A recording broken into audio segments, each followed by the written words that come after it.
بسم اللہ الرحمن الرحیم۔ ہم لوگ دینیات سید ابوالعلا مودودی کی جو کتاب ہے اس کو ہم کور کر رہے تھے۔ صفحہ 13 سے ہم شروع کریں گے، جس میں ٹائٹل ہے کفر کی حقیقت۔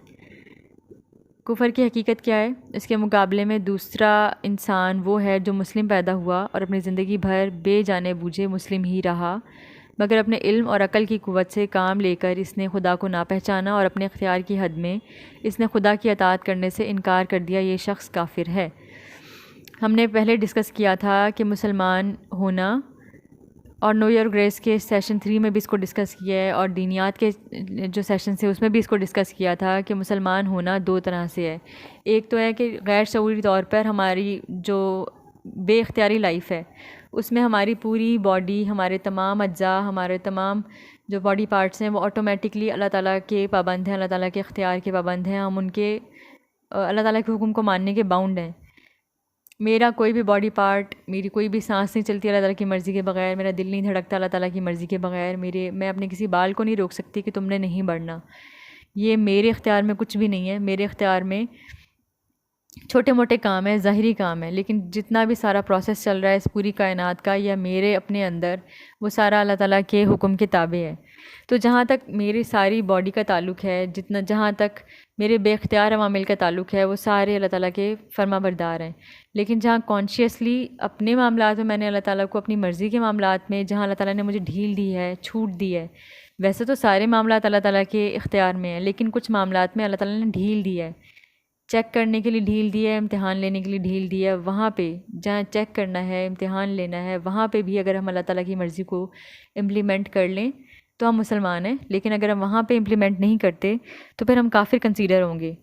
کفر کا فیصلہ ان جگہوں پہ ہوتا ہے جہاں پہ اللہ تعالیٰ نے ہمارا امتحان لینے کے لیے ہمیں ڈھیل دی۔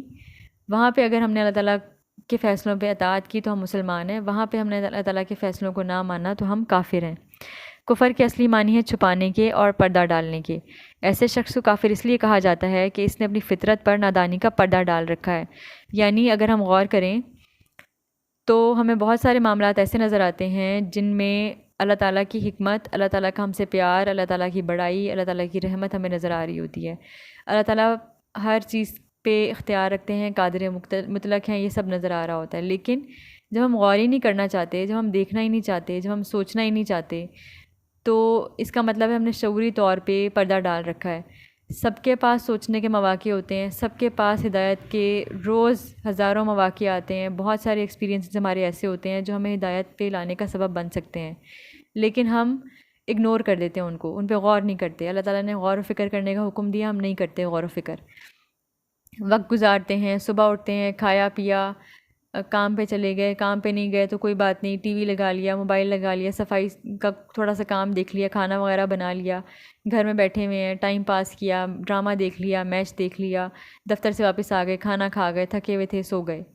اللہ تعالیٰ نے بیچ میں بہت سارے لوگوں کو بھیجا، بہت سارے لوگوں سے ہمارا دن بھر میں انٹریکشن ہوتا ہے۔ گھر میں جو لوگ ہیں ان کے گھر میں محلے دار ہوتے ہیں، کوئی سبزی بیچنے آیا، کوئی فروٹ بیچنے آیا، کوئی کسی اور کام سے آیا، اس سے انٹریکشن ہوا، یا آفس میں ہمارا بہت سارے لوگوں سے انٹریکشن ہوتا ہے جو ہمیں، اگر ہم غور کریں تو ہمارے ہدایت کا ریسورس ہوتے ہیں۔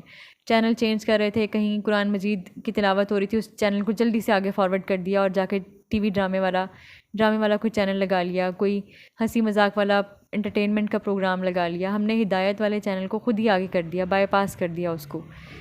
بہت سارے ایسے مواقع آتے ہیں، میں نے کسی سے کوئی معاملات کیے، وہاں میں نے اسے دھوکہ دینے کی کوشش کی، کسی نے میرے ارد گرد بیٹھے ہوئے لوگوں میں سے کسی نے مجھے دیکھا، گھور کے دیکھا، اس کو سمجھ میں آ گئی تھی کہ میں کسی کو دھوکہ دے رہی ہوں، اس کی ایک گھوری جس سے اس نے مجھے گھور کے دیکھا، میرے ضمیر کو اس نے جھنجھوڑا، مجھے اس انسان سے نیکی کے لیے شرم آئی ہو یا نہ آئی ہو، مجھے اس انسان سے شرم آئی کہ دیکھو اس نے مجھے اب برا سمجھ لیا ہوگا، اس کو پتہ چل گیا کہ میں نے چیٹنگ کی ہے۔ تو ہدایت کے موقع تو بہت سارے آتے ہیں۔ اس ایک شرم، یہ والی جو ایک شرم ہمیں آئی تھی، یہ ہمیں ہدایت تک لے جانے کا ذریعہ بن سکتی ہے، لیکن نہیں، ہم ہدایت پر نہیں آتے۔ ہم وقتی طور پر شرمندہ ہوتے ہیں کہ ایک انسان کے سامنے ہماری ریپوٹیشن خراب ہو گئی ہے، لیکن اس شرم کو اپنی ہدایت تک آنے دیتے ہی نہیں ہیں ہم لوگ خود۔ تو نادانی کا پردہ ہم نے خود اپنی آنکھوں پہ ڈالا ہوا ہے، اپنی عقل پہ ڈالا ہوا ہے۔ وہ اسلام کی فطرت پر ایسے شخص کو کافر اس لیے کہا جاتا ہے کہ ایسے انسان نے اپنی فطرت پر نادانی کا پردہ ڈال رکھا ہے اور وہ اسلام کی فطرت پر پیدا ہوا ہے. اس کا سارا جسم اور جسم کا ہر حصہ اسلام کی فطرت پر کام کر رہا ہے. اسے گرد و پیش ساری دنیا اسلام پر چل رہی ہے مگر اس کی عقل پر پردہ پڑ گیا ہے. گرد و پیش کی دنیا سے مراد ہے کائنات، پوری کائنات میں ہونے والا ہر عوامل، ہر فیکٹر، اور یہ سارا ہم ڈسکس بھی کر چکے ہیں. اور تمام دنیا کی اور خود اپنی فطرت اس سے چھپ گئی ہے، یعنی جو عوامل اور جو سب کچھ ہمارے ارد گرد چل رہا ہے اس پہ غور و فکر نہیں کرتے، اس پہ نادانی کا پردہ ڈالا ہوا ہے، اور اس پردے کی وجہ سے وہ ہر چیز ہماری نظروں سے چھپ گئی ہے، ہم اس پہ غور نہیں کر پا رہے اور ہدایت نہیں دیکھ پا رہے. اور جو نادانی کا پردہ اپنے اوپر ڈالتے ہیں وہ ہدایت کے خلاف سوچتے ہیں اور اس کے خلاف چلنے کی کوشش کرتے ہیں. تو اب ہمیں اس ساری چیز سے آئیڈیا ہوتا ہے کہ جو شخص کافر ہے وہ کتنی بڑی گمراہی میں مبتلا ہے. کفر کے نقصانات کیا ہیں؟ کفر ایک جہالت ہے، بلکہ اصلی جہالت کفر ہی ہے. اس سے بڑھ کر اور کیا جہالت ہو سکتی ہے کہ انسان خدا سے ناواقف ہو. ایک شخص کائنات کے اتنے بڑے کارخانے کو رات دن چلتے ہوئے دکھتا ہے مگر نہیں جانتا کہ اس کارخانے کو بنانے والا اور چلانے والا کون ہے. وہ کون کاریگر ہے جس نے کوئلے اور لوہے اور کیلشیم اور سوڈیم اور ایسی ہی چند چیزوں کو ملا کر انسان جیسی لاجواب مخلوق پیدا کی. اور یہ بالکل سامنے بات ہے، ہم میں سے کسی نے غور نہیں کیا کبھی بھی اپنے کیمیکل ایکویژن پہ، کبھی بھی اپنے اندر جس سے ہمارا وجود بنا ان سارے ایلیمنٹ سے ہم نے کبھی بھی غور نہیں کیا. ہم سوچتے ہی نہیں ہیں، ہم بس زندگی کا ایک ایک دن گزارے جا رہے ہیں. تو جب ہم سوچتے نہیں ہیں، جو اپنے آپ پہ غور نہیں کر رہا وہ کائنات پہ کیسے غور کرے گا؟ وہ پھر کیسے شکایت کر سکتا ہے کہ اس تک ہدایت نہیں آئی؟ ہم اپنے وجود پہ ہی غور کر لیں تو ہمیں ہدایت کا پورا ریسورس اپنے اندر ہی مل جاتا ہے. ایک شخص دنیا میں ہر طرف ایسی چیزیں اور ایسے کام دیکھتا ہے جن میں بے نظیر انجینئرنگ، ریاضی، کیمسٹری اور ساری دانائیوں کی کمالات نظر آتے ہیں، مگر وہ نہیں جانتا کہ وہ علم اور حکمت اور دانش والی ہستی کون سی ہے جس نے کائنات میں یہ سارے کام انجام دیے ہیں. سوچو اور غور کرو، ایسے شخص کے لیے صحیح علم کے دروازے کیسے کھل سکتے ہیں جس کو علم کا پہلا ہی سرا نہ ملا ہو؟ یعنی یہاں پہ بات ہو رہی ہے کہ اپنے اوپر ہی غور نہیں کیا، اپنے ارد گرد ہی غور نہیں کیا، اپنے روز مرہ ڈیلی میں ہونے والی سچویشنز پہ غور نہیں کیا. اللہ تعالیٰ نے بہت سارے بہانے ہمارے روز کے معاملات میں دیے ہوئے ہدایت کے، لیکن جس نے ان پر ہی غور نہیں کیا، پہلا سرا ہی نہیں پکڑا غور کرنے کا، تو پھر اس کو آگے کیسے علم ملے گا، کیسے ہدایت ملے گی؟ وہ خواہ کتنا ہی غور و فکر کرے اور کتنی ہی تلاش اور جستجو اور تجسس میں سر کھپائے، اس کو کسی شعبے میں علم کا سیدھا اور یقینی راستہ نہیں ملے گا، کیونکہ اس کو شروع میں بھی جہالت کا اندھیرا نظر آئے گا اور آخر میں بھی وہ اندھیرے کے سوا کچھ نہ دیکھے گا. جیسے آئنسٹائن کی مثال ہمارے سامنے ہے، جیسے کیا نام ہے اس کا، ہاکنگز، یہ جو میتھس والا، جیسے ہاکنگز کی مثال ہمارے سامنے ہے. پوری کائنات میں اس کو یہ سب نظر آ رہا ہے کہ کائنات کس طرح چلی ہے، کس طرح بنی ہے، کس طرح سے چیزیں ہوئی ہیں، لیکن آخر میں آ کے مرا بھی تو وہ اس بات پہ مرا کہ کائنات کو بنانے والا کوئی ہے، ایتھیسٹ ہی مرا. تو بات وہی ہے، جس کے دماغ پہ جہالت کا پردہ چھایا ہوا ہو اسے سمپل سی بات سمجھ نہیں آتی، پوری دنیا میں پوری کائنات میں غور و فکر کر بھی لے گا تب بھی الٹا دماغ جب چل پڑتا ہے تو پھر انجام بھی ہمارا کفر کے اوپر ہی ہوتا ہے. تم جانتے ہو کہ ظلم کسے کہتے ہیں؟ ظلم یہ ہے کہ کسی چیز سے اس کی طبیعت اور فطرت کے خلاف زبردستی کام لیا جائے. تم کا معلوم ہو چکا ہے کہ دنیا میں جتنی چیزیں ہیں سب اللہ تعالیٰ کی تابع فرما ہیں اور انہی کی فطرت ہی اسلام یعنی قانون خداوندی کی اطاعت ہے. خود انسان کا پورا جسم اور اس کا ہر حصہ اسی فطرت پر پیدا ہوا ہے. خدا نے ان چیزوں پر انسان کو حکومت کرنے کا تھوڑا سا اختیار تو ضرور دیا ہے، مگر ہر چیز کی فطرت یہ چاہتی ہے کہ اس سے خدا کی مرضی کے مطابق کام لیا جائے. اس کو اگر میں تھوڑا سا ایکسپلین کر دوں تو السلام علیکم، اس کو میں اگر تھوڑا سا ایکسپلین کر دوں تو یہاں پر مثال کے طور پر فلسطین کی اگر ہم مثال لے لیں، آج کل حالات اس طرح کے چل رہے ہیں کہ فلسطین کا ہم سب کو معلوم ہے. جو لوگ چپ تھے، جو لوگ مسلمان نہیں تھے، وہ سارے بھی سڑکوں پہ آئے ہیں، سب نے احتجاج کیا ہے، سب کو پتہ ہے کہ ظلم ہو رہا ہے. سارے انسان تکلیف میں ہیں اس ایک ایونٹ کی وجہ سے. سب انسان اسرائیل کو گالیاں دے رہے ہیں، بہت بڑی تعداد ہے، پوری دنیا فلسطین کے ساتھ اکٹھی ہو گئی ہے. کیوں اکٹھی ہو گئی ہے؟ سب کو پتہ ہے کہ جب کسی کو مارا جا رہا ہوتا ہے، جب کسی پہ ظلم ہو رہا ہوتا ہے، جب کسی مظلوم کے ساتھ زیادتی ہو رہی ہوتی ہے تو ہر مظلوم کی اندر سے خواہش ہوتی ہے کہ کوئی اس کو بچانے آئے، کوئی اس کے لیے کھڑا ہو، کوئی اس کے لیے آواز اٹھائے. ہم سب کو پتہ ہے، ہم سب کو اس لیے پتہ ہے کہ اگر میرے ساتھ بھی اس طرح ہو رہا ہو، مجھے کوئی زبردستی ظلم کا نشانہ بنا رہا ہو، تو میں بھی چاہوں گی کہ کوئی میرے لیے سٹینڈ لے. اسی طرح ہم سب کو پتہ ہوتا ہے کہ ہم سب کی نیچر سیم ہے، ہم سب کے ساتھ یہ معاملہ ہوگا تو ہم سب چاہیں گے کہ ہمارے لیے کوئی دوسرا بھی اسٹینڈ لے. اس کو کہتے ہیں فطرت کی آواز. فطرت ہر انسان کی ایک جیسی ہے. اللہ تعالیٰ نے سب کو سلیم فطرت پہ پیدا کیا ہے، نیکی کی فطرت پہ پیدا کیا اور سب کے اندر سیم فطرت ڈالی ہے. مزاج الگ چیز ہے، فطرت سب کی سیم ہے. فطرت کا مطلب ہے وہ نیچرل قوانین، وہ نیچرل ضروریات جو اللہ تعالیٰ نے سب کے اندر رکھی ہوئی ہیں. میرے ساتھ جاتی ہوگی، میرا دل کرے گا مجھے آ کے کوئی پروٹیکٹ کرے، اسی طرح یہ دل آپ کا بھی کرے گا، یہ دل آپ کے ساتھ بیٹھے ہوئے انسان کا بھی کرے گا، یا آپ کے بچوں کا بھی کرے گا، یا آپ کے دشمنوں کا بھی کرے گا.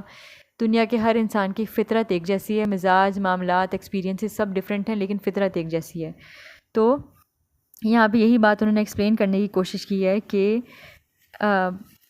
انسان کی فطرت جو ہے وہ اس کو نیکی کی طرف مائل کرتی ہے، اور ہر انسان اسی فطرت پر پیدا ہوا ہے. خدا نے ان چیزوں پر انسان کو حکومت کرنے کا تھوڑا سا اختیار تو ضرور دیا ہے، مگر ہر چیز کی فطرت یہ چاہتی ہے کہ اسے خدا کی مرضی کے مطابق کام لیا جائے. یہ جو مظلوم کے لیے سٹینڈ لینا ہے، یہ اللہ تعالیٰ کی دی ہوئی فطرت ہے. اللہ تعالیٰ نے حکم دیا ہے کہ مظلوم کے لیے سٹینڈ لینا ہے. سچ بولنے کا حکم اللہ تعالیٰ نے دیا ہے، اور اندر سے جب ہم اپنے آپ کو برائیوں سے نکال لیتے ہیں اور اپنے آپ کو پیوریفائی کر لیتے ہیں، تب ہمیں سمجھ میں آتا ہے کہ سچ بولنا ہماری فطرت کی آواز تھی.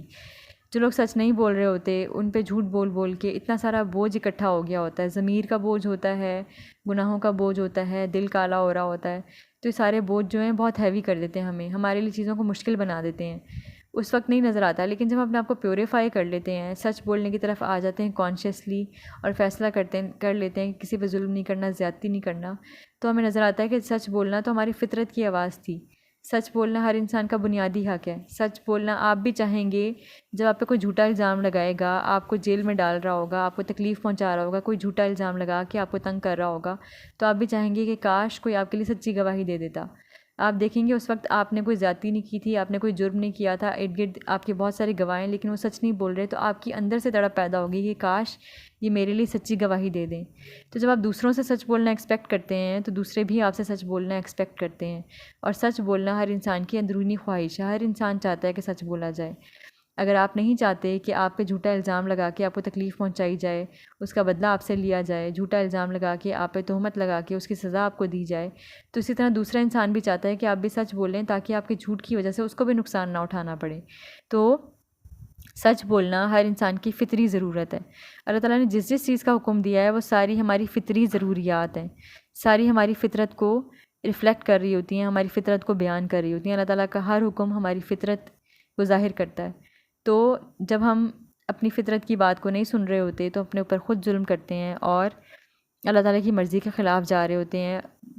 ایٹ دی اینڈ ظلم ہم نے اپنے اوپر ہی کیا ہوا ہوتا ہے. لیکن جو شخص کفر کرتا ہے وہ ان سب چیزوں سے، ان کی فطرت کے خلاف کام لیتا ہے، اپنے تمام اعضاء سے فطرت کے خلاف کام لیتا ہے. وہ اپنے دل میں دوسروں کی بزرگی، محبت اور خوف کے بت بٹھاتا ہے. اللہ تعالیٰ ایک ہیں، اللہ تعالیٰ واحد ہیں، اللہ تعالیٰ سے بڑا کوئی نہیں ہے، اللہ تعالیٰ سے با اختیار کوئی نہیں ہے. اللہ تعالیٰ کا صرف اکیلے اللہ تعالیٰ کا اختیار ہی ہماری زندگی کے اوپر ہے. صرف اللہ تعالیٰ طاقتور ہیں اگر ہم اللہ تعالیٰ کو پہچان لیں تو. نو یور گریس کی سیریز بھی ہم نے اس لیے اسٹارٹ کی ہے کہ ہم اللہ تعالیٰ کو پہچان سکیں. صرف اللہ تعالیٰ کی محبت، اللہ تعالیٰ کی بڑائی اور اللہ تعالیٰ کا ہی خوف ہمارے دل میں ہو. لیکن جب ہم دوسروں سے مروب ہو جاتے ہیں، ہم اللہ تعالیٰ کو نہیں جانتے، تو دوسروں کی بڑائی ہمارے دل میں بیٹھ جاتی ہے. زیادہ پیسے والوں کو ہم احترام کی نگاہ سے دیکھنے لگتے ہیں. پیسے کسی کی بڑائی کا کسی کی بڑائی کا ثبوت نہیں تھے، پیسے کسی کی بڑائی کا کرائٹیریا نہیں تھے. لیکن جب ہم پیسوں میں الجھ گئے، ہم نے اصل چیزیں چھوڑ دیں، تو پیسے ہمیں بڑائی لگنے لگ گئے، اور ہم نے اس چیز پہ لوگوں کو جج کرنا شروع کر دیا کہ جو پیسے والا ہے وہ قابل عزت ہے، قابل احترام ہے، غریب جو ہے وہ حقیر ہے. ہم نے ایسے لوگوں کی محبت اور ایسے لوگوں کی اٹینشن حاصل کرنے کے لیے ہم بہت کچھ کر رہے ہوتے ہیں. جا کے ان سے آٹوگراف لے رہے ہوتے ہیں، انہیں بڑا سمجھ رہے ہوتے ہیں، مشہور لوگوں کو بڑا سمجھ رہے ہوتے ہیں. بہت سارے لوگوں کا خوف ہمارے دل میں بیٹھ جاتا ہے. جن لوگوں کے پاس پیسے ہوتے ہیں، بڑائی ہوتی ہے، جن کے پاس سفارشیں ہوتے ہیں، جن کے تعلقات اونچے ہوتے ہیں اور اچھے ہوتے ہیں، ان کے خوف ہمارے دل میں بیٹھ جاتے ہیں کہ ہم نے سچائی کے لیے سٹینڈ لیا تو یہ ہمیں تکلیف پہنچائیں گے، ہماری زندگی کو تنگ کر دیں گے، ہمیں اجاڑ دیں گے. یہ ساری چیزیں ہم یہ بھول جاتے ہیں کہ جو اللہ تعالیٰ ہے، جو تمام اختیارات کا اکیلا مالک ہے، جو اکیلا سب سے بڑا ہے، بزرگ اور برتر ہے، جس کے پاس ساری طاقتیں ہیں، اس سے ڈرنا ہے، اس کی بزرگی کو ماننا ہے اور اس کی محبت کو ہی دل میں رکھنا ہے. حالانکہ دل کی فطرت یہ چاہتی تھی کہ اس میں خدا کی بزرگی اور محبت ہو، لیکن ہم نے دوسروں کی بزرگی، محبت اور خوف کو اپنے دل میں بٹھایا ہوا ہوتا ہے. وہ اپنے تمام اعضاء سے، جو کافر ہوتا ہے وہ اپنے تمام اعضاء سے دنیا کی ان سب چیزوں سے جو اس کے اختیار میں ہیں خدا کی مرضی کے خلاف کام لیتا ہے، حالانکہ ہر چیز اس کی طبیعت خود چاہ رہی ہوتی تھی، یعنی اس کے فطرت کی آواز تھی کہ اس سے اللہ تعالیٰ کی مرضی کے مطابق کام لیا جائے، لیکن نہیں، وہ انسان اس سے اللہ تعالیٰ کے خلاف کام لیتا ہے، اللہ تعالیٰ کی مرضی کے خلاف کام لیتا ہے۔ تو آپ بتائیں کہ اس طرح کے انسان سے بڑھ کر کون ظالم ہوگا جو اپنی زندگی میں ہر وقت ہر چیز پر، حتیٰ کہ خود اپنے وجود پر بھی ظلم کرتا رہے۔ کفر صرف ظلم ہی نہیں، بغاوت اور ناشکری اور نمک حرامی بھی ہے۔ ذرا غور کریں، انسانوں کے پاس خود اپنی کیا چیز ہے؟ اپنے دماغ کو اس نے پیدا کیا یا خدا نے؟ اپنے دل، اپنی آنکھوں اور اپنی زبان اور اپنے ہاتھ پاؤں اور اپنے تمام اعضاء کا وہ خود خالق ہے یا خدا؟ اس کے گرد و پیش جتنی چیزیں ہیں، ان کو پیدا کرنے والا خود انسان ہے یا خدا؟ ان سب چیزوں کو انسان کے لیے مفید اور کارآمد بنانا اور انسان کو ان کے استعمال کی قوت دینا انسان کا اپنا کام ہے یا خدا کا؟ تم کہو گے کہ یہ سب چیزیں خدا کی ہی ہیں، خدا ہی نے ان کو پیدا کیا ہے، خدا ہی ان کا مالک ہے، خدا ہی ان کی خدا کی ہی بخشش سے یہ انسان کو حاصل ہوئی ہیں۔ جب اصل حقیقت یہ ہے تو اس سے بڑا باغی کون ہوگا جو جانتا ہو کہ خدا کی دیے ہوئے دماغ سے خدا کے خلاف نہیں سوچنا چاہیے، پھر بھی خدا کے خلاف سوچے، خدا کے بخشے ہوئے دل میں خدا ہی کے خلاف خیالات رکھے، خدا نے جو آنکھیں اور جو زبان اور جو ہاتھ پاؤں اور جو دوسری چیزیں اس کو عطا کی ہیں ان کو خدا ہی کی پسند اور اس کی مرضی کے خلاف استعمال کرے۔ اگر کوئی ملازم اپنے آقا کا نمک کھا کر اسے بے وفائی کرتا ہے تو اس کو نمک حرامی کہتے ہیں نا؟ تو اگر کوئی سرکاری افسر حکومت کے دیے ہوئے اختیارات کو خود حکومت ہی کے خلاف استعمال کرتا ہے تو اس کو باغی کہتے ہیں۔ اگر کوئی اپنے محسن سے دغا کرتا ہے تو ہم اسے احسان فراموش کہتے ہیں۔ لیکن انسان کے مقابلے میں انسان کی نمک حرامی، غداری اور احسان فراموشی کی کیا حقیقت؟ انسان کو کہاں سے رزق دیتا ہے؟ وہ خدا کا دیا ہوا یہ رزق ہوتا ہے جو حکومت اپنے ملازموں کو دیتی ہے، وہ کہاں سے آئے ہیں؟ خدا ہی نے تو اس کو فرما روائی کی طاقت دی ہے۔ کوئی احسان کرنے والا دوسرے شخص پر کہاں سے احسان کرتا ہے؟ یعنی اللہ تعالیٰ نے اس کو اختیار دیا تھا، اللہ تعالیٰ نے اس کو وہ پوزیشن دی تھی، اللہ تعالیٰ نے اس کو وہ نوکری دی تھی جس کی وجہ سے وہ آفیسر بن گیا۔ کسی دوسرے کو بھی اللہ تعالیٰ نے ہی نوکری دی تھی جو آپ کے اس وقت ماتحت ہے۔ تو آپ نے کوئی کارنامہ نہیں کیا، آپ کا اس میں کوئی خوبی نہیں ہے، آپ کا کوئی کارنامہ نہیں ہے کہ اگر آپ آفیسر ہیں۔ یہ اللہ تعالیٰ نے آپ کو ایسے گھر میں پیدا کیا تھا، ایسے ریسورسز دیے تھے جہاں آپ کی پڑھائی بہتر تھی دوسرے انسان سے، جہاں آپ کو آپ کے والدین کے ذریعے اللہ تعالیٰ نے بہت ساری خوراک دی تھی، جہاں آپ کی نشو و نما بڑے اچھے سازگار ماحول میں ہوئی تھی، جہاں آپ کے پاس پڑھائی کا، یونیورسٹی جانے کا، کالج جانے کا اللہ تعالیٰ نے بندوبست کر دیا تھا۔ اس میں آپ کا کوئی کارنامہ نہیں تھا۔ اللہ تعالیٰ چاہتے تو یہ ساری چیزیں دوسرے انسان کو دیتے اور آپ کو یہ سب کچھ نہ دیتے، لیکن اللہ تعالیٰ نے آپ کو ایسے ماحول میں، ایسے انوائرمنٹ میں پیدا کیا، پالا، بڑا کیا اور آپ کو اس قابل بنایا کہ آپ آفیسر بن گئے۔ اس میں آپ کا کوئی کارنامہ نہیں تھا، اس میں آپ کی کوئی محنت نہیں تھی، اس میں کوئی آپ کا اختیار نہیں تھا۔ اللہ تعالیٰ چاہتے تو یہ سب کچھ آپ کو نہ ملتا، یہ کسی دوسرے انسان کو ملتا اور آپ آفیسر ہونے کی بجائے کسی اور کے ماتحت ہوتے۔ جو ساری دی ہوئی طاقت اللہ تعالیٰ کی دی ہوئی طاقت تھی۔ اگر آپ کے کوئی ماتحت ہے یا آپ کسی کو تنخواہ دیتے ہیں یا اتھارٹی جماتے ہیں تو اس میں بھی آپ کا کوئی کارنامہ نہیں ہے، اس میں اللہ تعالیٰ نے آپ کو جو اختیارات دیے ہیں آپ اس پہ چلتے ہیں۔ تو سب کچھ خدا ہی کا تو بخشا ہوا ہے۔ انسان پر سب سے بڑا حق اس کے ماں باپ کا ہے، مگر ماں اور باپ کے دل میں اولاد کے لیے محبت کس نے پیدا کی؟ ماں کے سینے میں دودھ کس نے اتارا؟ باپ کے دل میں یہ بات کس نے ڈالی کہ اپنے گاڑے پسینے کی کمائی گوشت پوست کے ایک بیکار لوتھڑے پر؟ بیکار ہی ہوتا ہے انسان جب پیدا ہوتا ہے۔ آپ اس وقت ماں باپ کو کچھ ریٹرن نہیں دے رہے ہوتے، آپ کما کے نہیں دے رہے ہوتے، جب آپ کے ڈائپرز آپ کی والدہ چینج کر رہی ہوتی ہیں، آپ کو فیڈ وہ کروا رہی ہوتی ہیں، آپ کو کھانا وہ دے رہی ہوتی ہیں، آپ کو وہ گرمی سردی سے وہ بچا رہی ہوتی ہیں، آپ کو کپڑے وہ پہنا رہی ہوتی ہیں، آپ کی صفائی کا انتظام وہ کر رہی ہوتی ہیں، اس وقت آپ ان کو ریٹرن میں کچھ نہیں دے رہے ہوتے، آپ ساری خدمتیں ان سے لے رہے ہوتے ہیں۔ تو جب ہم خدمتیں لے رہے ہوتے ہیں تو باپ کے دل میں ایسے بیکار لوتھڑے کے لیے کس نے پیار ڈالا ہے کہ باپ خوشی خوشی جائے، روز کام پہ جائے اور کما کے لے کے آئے اور آپ کے اوپر خرچ کرے، آپ کی تربیت میں اپنا وقت لگائے، اپنی دولت لگائے، اپنی سب آسائشیں قربان کر دے۔ اب بتائیں کہ جو انسان کا اصلی محسن ہے، حقیقی بادشاہ ہے، سب سے بڑا پروردگار ہے، اگر اسی کے ساتھ انسان کفر کرے، اس کو خدا نہ مانے یا اس کے خلاف چلے، اس کی بندگی سے انکار کرے اور اس کی اطاعت سے منہ موڑے، تو یہ کیسی سخت بغاوت ہے۔ یعنی آپ تو بالکل ہی الٹا جا رہے ہیں اس کے، کتنی بڑی احسان فراموشی اور نمک حرامی ہے یہ۔ کہیں یہ نہ سمجھ لینا کہ کفر سے انسان خدا کا کچھ بگاڑتا ہے، بالکل ایسا کچھ نہیں ہے۔ جس بادشاہ کی سلطنت اتنی بڑی ہے کہ ہم بڑی سے بڑی دوربین لگا کر اب تک یہ معلوم نہ کر سکے کہ وہ کہاں سے شروع ہوتی ہے اور کہاں ختم ہوتی ہے، جس بادشاہ کی طاقت اتنی زبردست ہے کہ ہماری زمین اور سورج اور مریخ اور ایسے ہی کروڑوں سیارے اس کے اشاروں پر گیند کی طرح پھر رہے ہیں، جس بادشاہ کی دولت ایسی بے پایا ہے کہ ساری کائنات میں جو کچھ ہے اسی کا ہے، اس میں کوئی حصہ دار نہیں، جو بادشاہ ایسا بے نیاز ہے کہ سب اس کے محتاج ہیں، بھلا انسان کی کیا ہستی کہ اس کے ماننے یا نہ ماننے سے ایسے بادشاہ کا کوئی نقصان ہو۔ اس سے کفر اور سرکشی اختیار کر کے انسان سے کچھ نہیں بگاڑتا، البتہ خود اپنی تباہی کا سامان کرتا ہے۔ یہاں پر ایک اور بات ہے، بہت ساری چیزیں ہیں جن میں ہماری بہت ساری خواہشات پیدا ہوتی ہیں، میں کوئی نوکری حاصل کرنا چاہ رہی ہوں، یا میں اور کسی عہدے پہ جانا چاہ رہی ہوں، یا میں باہر جانا چاہ رہی ہوں، لیکن وہ خواہش پوری نہیں ہو رہی، تو یہ چیز ہمیں بہت اچھی طرح سے سکھا دیتی ہے کہ ہر چیز ہمارے اختیار میں نہیں ہے، ہم بہت ساری چیزوں پہ اللہ تعالیٰ سے مانگنے کے مکلف ہیں، ہم اللہ تعالیٰ سے مانگیں گے تو وہ چیز ہمیں ملے گی، اور ہم ہر چیز کو اپنی مرضی سے نہیں چلا سکتے۔ کسی کے گھر معذور بچہ پیدا ہو جائے تو آپ اگر اللہ تعالیٰ نے اس کو ٹانگیں نہیں دی ہیں تو آپ جو مرضی کر لیں، آپ اس کو قدرتی طور پر چلانے میں کامیاب نہیں ہو سکتے۔ انسان بہت بے بس ہے، بہت بے اختیار ہے، کوئی اختیار نہیں ہے، جو کچھ ہے ہماری زندگی میں وہ اللہ تعالیٰ کا دیا ہوا ہے، اور اللہ تعالیٰ کی مہربانی ہے اور اللہ تعالیٰ کا کرم ہے۔ تو جب ہمیں یہ نظر آ رہا ہوتا ہے کہ ہم ہر چیز میں اللہ تعالیٰ کے آگے باؤنڈ ہیں، ہماری اپنی چھوٹی چھوٹی خواہشات نہیں پوری ہو سکتی ہیں، اگر میں لال رنگ کا جوڑا لینا چاہ رہی ہوں اور مارکیٹ میں وہ ختم ہو گیا تو اب میں جو مرضی کر لوں، مارکیٹ میں اگر وہ ختم ہو گیا ہے تو میں جتنا مرضی فن خوان ہوں، میں جتنی مرضی اتھارٹیٹیو پرسنالٹی ہوں، جتنی مرضی بڑی افسر ہوں، اگر مارکیٹ میں ختم ہو گیا تو ایک سنگل لال رنگ کا جوڑا میرے لیے کوئی فیکٹری بھی کبھی پروڈیوس نہیں کرے گی، اگر پروڈیوس ہوگا تو وہ سب کے لیے تھانوں کی شکل میں پروڈیوس ہوگا، اکیلے میرے لیے پروڈیوس نہیں ہوگا۔ تو یہ بہت ساری چیزیں ہیں جو ہمیں سوچنے سمجھنے پہ مجبور کرتی ہیں، اس کے لیے ہمیں سوچنے والی عادت اپنانی ہوگی اور غور و فکر کرنے والا مزاج اپنی پرسنالٹی کے لیے ڈیولپ کرنا پڑے گا۔ کفر اور نافرمانی کا لازمی نتیجہ یہ ہے کہ انسان ہمیشہ کے لیے ناکام و نامراد ہو جائے۔ ایسے شخص کو علم کا سیدھا راستہ کبھی بھی نہیں مل سکے گا، کیونکہ جو علم خود اپنے خالق کو نہ جانے وہ کس چیز کو صحیح جان سکتا ہے۔ اس کی عقل ہمیشہ ٹیڑھی راستے پر چلے گی، کیونکہ جو عقل خود اپنے بنانے والے کو پہچاننے میں غلطی کرے وہ کسی چیز کو صحیح بھی سمجھ سکتی ہے بھلا؟ وہ اپنی زندگی کے سارے معاملات میں ٹھوکروں پر ٹھوکریں کھائے گا، اس کے اخلاق خراب ہوں گے اور اس کی تمام تمدن خراب ہوگا، اس کی معاشرت خراب ہوگی، اس کی معیشت خراب ہوگی۔ مثال کے طور پر اگر آپ کا اسٹارٹ ہی غلط ہے، اگر آپ مسلمان ہیں ہی نہیں، آپ ہیں ہی کافر، تو پھر آپ کو کوئی فرق نہیں پڑتا کہ ایک چیز حلال ہے یا حرام ہے، آپ کی معیشت تباہ ہو گئی۔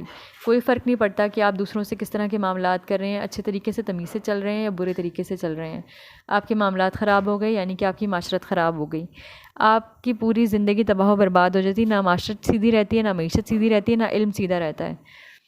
کتنے کتنے بڑے سائنٹسٹ گزر گئے ہیں جنہوں نے ایسی ریسرچز پیش کی ہیں، جنہوں نے قرآن کو سچا ثابت کیا، قرآن کی پیشن گوئیوں کو سچا ثابت کیا، لیکن ان کا اپنا انجام جو ہے وہ کفر پہ ہوا، کیونکہ اینڈ پہ وہ یہ بات ماننے سے قاصر رہ گئے کہ ہاں یہ چیزیں تو سچی ثابت ہو رہی ہیں، لیکن پھر بھی ابھی تک یہ سمجھ نہیں آیا کہ اللہ تعالیٰ کی ذات ہے، کوئی ہستی ہے، کوئی گاڈ ایگزسٹ کرتا ہے۔ ان کا انجام پھر بھی کفر پر ہی ہوا، اتنی عقل کے باوجود، اتنی ریسرچز کے باوجود، اتنی ساری قرآن کی سچائیوں کو، حقانیت کو ثابت کرنے کے باوجود بھی ان کا انجام کفر پر ہوا۔ تو ایسے انسان کی حکومت اور سیاست خراب ہو گئی، وہ دنیا میں بدامنی ہی پھیلائے گا، کشت و خون ہی کرے گا، دوسروں کے حقوق چھینے گا، ظلم و ستم کرے گا، خود اپنی زندگی کو اور اپنے برے خیالات کو اور اپنی شرارت اور بدعمالی سے اپنے لیے تلخ کر دے گا۔ جب آپ کسی کے ساتھ برا کریں گے تو ظاہر ہے ایک دن آپ کی طاقتیں ختم ہونی ہیں۔ ہر انسان ہمیشہ جوان نہیں رہتا، ہر انسان ہمیشہ طاقتور نہیں رہتا، کبھی ہم محتاج ہوتے ہیں، ہم بیڈ ریڈن بھی ہوتے ہیں۔ بہت سارے ایسے لوگ ہیں جو اتنے طاقتور تھے کہ ہر کسی کو انہوں نے دیوار سے لگایا ہوتا تھا، اپنے ملازمین کے ساتھ برا سلوک کرتے تھے، ان کو دھتکارتے تھے، انہیں مارتے تھے، پیٹتے تھے، اپنے گھر والوں پہ ہاتھ اٹھاتے تھے، لیکن ایک وقت ایسا بھی آتا ہے جب ان کی طاقتیں، ان کی توانائیاں، ان کی جوانیاں ختم ہو گئی ہوتی ہیں، اور جب ایسا وقت آتا ہے تو وہ بیڈ پہ بیمار ہو کے پڑے ہوتے ہیں، بوڑھے ہو کے پڑے ہوتے ہیں، اور ایسے موقع پہ پھر ان کا سہارا دینے والا، ان کو پالنے والا کوئی بھی نہیں ہوتا۔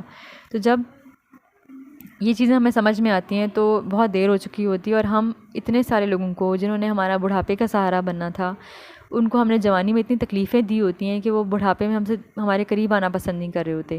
اس طرح ہم صرف دوسروں کی زندگی تلخ نہیں کرتے ان کے ساتھ زیادتیاں کر کے، ان کے ساتھ کڑوی باتیں کر کے، ہم بلکہ الٹا اپنے ساتھ اپنی زندگی کو بھی تلخ کر دیتے ہیں۔ پھر جب اس دنیا سے گزر کر آخرت کے عالم میں پہنچے گا انسان تو وہ سب چیزیں جن پر وہ تمام عمر ظلم کرتا رہا ہے اس کے خلاف نالش کریں گی۔ اس کا دماغ، اس کے دل، اس کی آنکھیں، وہ سارے لوگ جس پر اس نے زیادتی کی، اس کے اپنے کان، اس کے ہاتھ پاؤں، غرض اس کا ایک ایک رونگٹا خدا کی عدالت میں اس کے خلاف درخواست پیش کرے گا، استغاثہ کرے گا کہ اس ظالم نے تیرے خلاف بغاوت کی، اس بغاوت میں ہم سے زبردستی کام لیا۔ یعنی ہم نے پیچھے ڈسکس کیا تھا کہ اللہ تعالیٰ کی جو قدرت ہے، اللہ تعالیٰ کی جو حاکمیت ہے، ہمارا ایک ایک باڈی پارٹ اس قدرت کو، اس حاکمیت کو مانتا ہے، اور مسلمان ہیں ہم، اختیاری طور پہ مسلمان ہوں یا نہ ہوں، ہمارا ساری باڈی، پوری کائنات کا ہر ایک فیکٹر، ہر ایک عوامل جو ہیں، تمام عوامل جو ہیں، وہ سب اللہ تعالیٰ کے مسلمان ہیں، اللہ تعالیٰ کے حکم کے مطابق چلتے ہیں۔ تو جب قیامت کا دن آئے گا، جن انسانوں پہ ہم نے ظلم کیا وہ سارے تو کریں گے ہی کریں گے ہمارے خلاف شکایت، لیکن ہمارے اپنے باڈی پارٹس، اب ہمارے اپنے آرگنز بھی شکایت کریں گے اللہ تعالیٰ کے خلاف کہ ہم نے ان سے زبردستی کام لیا، فطرت کے خلاف کام لیا، اللہ تعالیٰ کے حکم کے خلاف کام لیا۔ وہ زمین جس پر وہ نافرمانی کے ساتھ چلتا تھا یا اکڑ کر چلتا تھا اور یا رہتا تھا، وہ رزق جس کو اس نے ناجائز طریقوں سے کمایا، وہ دولت جو حرام سے آئی اور حرام پر خرچ کی گئی، وہ سب چیزیں جن پر اس نے اپنے باغی ہونے پر جس پہ اپنے باغی ہونے کا اس نے ثبوت دیا تھا، غاصبانہ تصرف کیا تھا، وہ سب آلات اور اسباب، موبائل، ہمارا لیپ ٹاپ، ہمارے کیمرے، ہماری ہر ایک چیز، ہمارا صوفہ جہاں اٹھ رہے ہیں، بیٹھ رہے ہیں، جس بیڈ پہ بیٹھ کے ہم گناہ کے کام کر رہے ہیں، جس چیئر پہ بیٹھ کے ہم غلط حرکتیں کر رہے ہیں اور اللہ تعالیٰ کی نافرمانی کر رہے ہیں، جس سے بغاوت کا کام لے رہے ہیں، اس کے مقابلے میں فریادی بن کر آئیں گی، اور خدا جو حقیقی منصف ہے ان مظلوموں کی داد رسی میں اس باغی کو ذلت کی سزا دے گا۔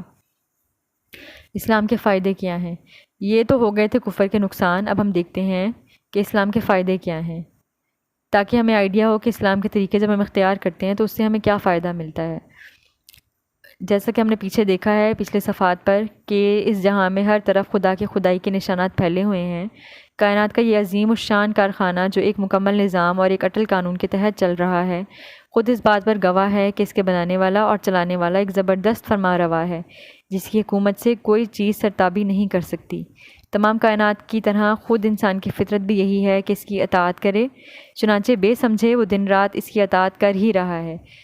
یعنی ہمارے ہاتھ پاؤں، دل، دماغ، سب کچھ اللہ تعالیٰ کے حکم کے مطابق ہے، اللہ تعالیٰ کے آگے باؤنڈ ہے، حکم کے آگے باؤنڈ ہے، کیونکہ اس کی قدرت، قانون قدرت کی خلاف ورزی کر کے وہ زندہ رہ ہی نہیں سکتا۔ آپ کا دل اللہ تعالیٰ کے حکم کے مطابق دھڑک رہا ہے، آپ کے حکم کے مطابق نہیں دھڑک رہا۔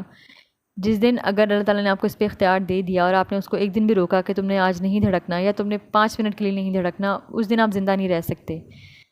ٹھیک ہے، آپ نے مسلس کو حکم دیں کہ آج انہوں نے گرو نہیں کرنا، تو مسلس آپ کے ڈیزالو ہو جائیں گے اور آپ زندہ نہیں رہ سکتے۔ اس طرح پورا جو سیٹ اپ ہے، پورا جو سسٹم ہے، پوری کائنات کا سسٹم اور ہمارے اندر کا سسٹم، وہ اللہ تعالیٰ کے خلاف جا کر زندہ نہیں رہ سکتا۔ ہماری بقا اللہ تعالیٰ کی جو سسٹم ہے اس کو ماننے میں، اس کو فالو کرنے میں۔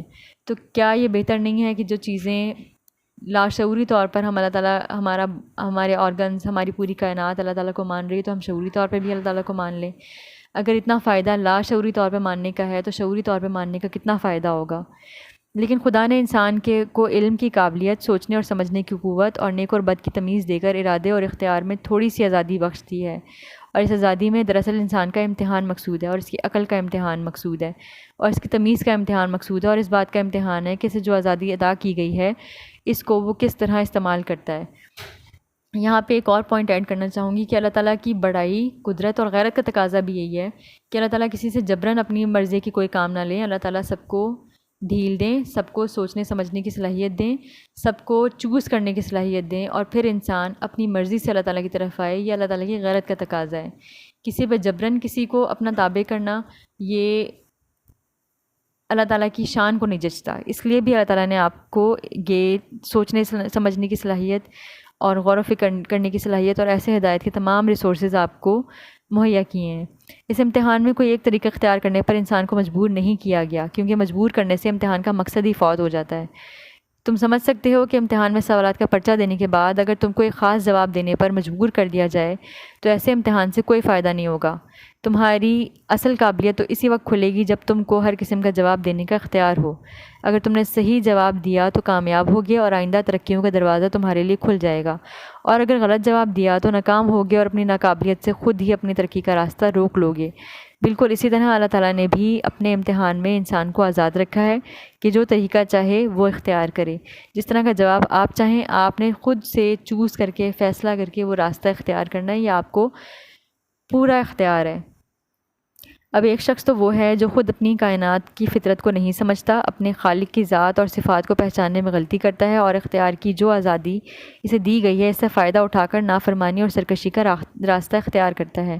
یہ شخص علم اور عقل اور تمیز اور فرض شناسی کے امتحان میں ناکام ہو گیا۔ اس نے خود ثابت کر دیا کہ وہ ہر حیثیت سے ادنیٰ درجے کا آدمی ہے، لہٰذا اس کا وہی انجام ہونا چاہیے جو تم نے اوپر دیکھ لیا۔ اس کے مقابلے میں ایک دوسرا شخص ہے جو اس امتحان میں کامیاب ہو گیا۔ اس نے علم اور عقل سے صحیح کام لے کر خدا کو جانا اور مانا، حالانکہ وہ ایسا کرنے پر مجبور نہیں کیا گیا تھا۔ اس نے نیک اور بد کی تمیز میں بھی غلطی نہ کی، اپنے آزاد انتخاب سے نیکی ہی کو پسند کیا، حالانکہ وہ بدی کی طرف بھی مائل ہونے کا اختیار رکھتا تھا۔